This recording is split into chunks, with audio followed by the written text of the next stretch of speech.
In the quiet riverside village of Umwagu, where the moon kissed the waters and the drums told ancient stories, lived a woman whose beauty was said to blind even the gods.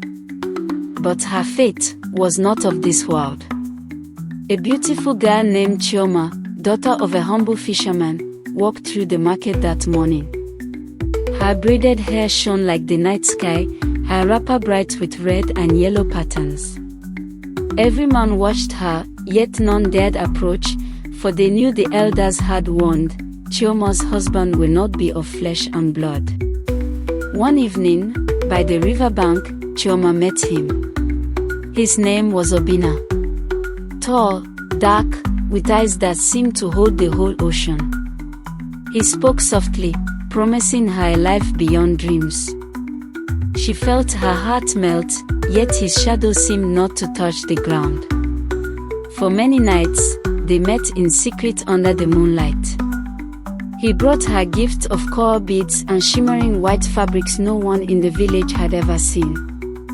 She never asked where he came from, for love had blinded her to the strange chill in his touch. Without the blessing of her parents, Chioma followed him deep into the forest, where the trees whispered and the air smelled of rain. There, an unseen crowd hummed songs, and strange hands placed a crown of white shells on her head. She became his wife, in a land she did not know. Chioma awoke in a palace made of flowing water and gold. The people there were pale, with eyes like glass, moving as though they floated. She realized then, she had crossed into the spirit world. Her husband's true form shimmered like a figure made of mist and moonlight. Days turned to weeks. Chioma wore the finest clothes, ate the sweetest foods, yet her heart longed for her mother's voice and the smell of smoked fish in the market. The spirits noticed her sadness, whispering that mortals who stayed too long could never return home. One night, she followed her husband to a dark cave and saw him shed his human skin, revealing a glowing, faceless figure. In that moment, she knew she had married a being not of this world. Terrified, Chioma ran towards the river, clutching the coral beads he had given her.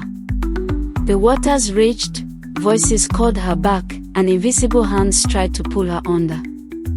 But she leapt into the moonlit current, praying to the gods of her ancestors.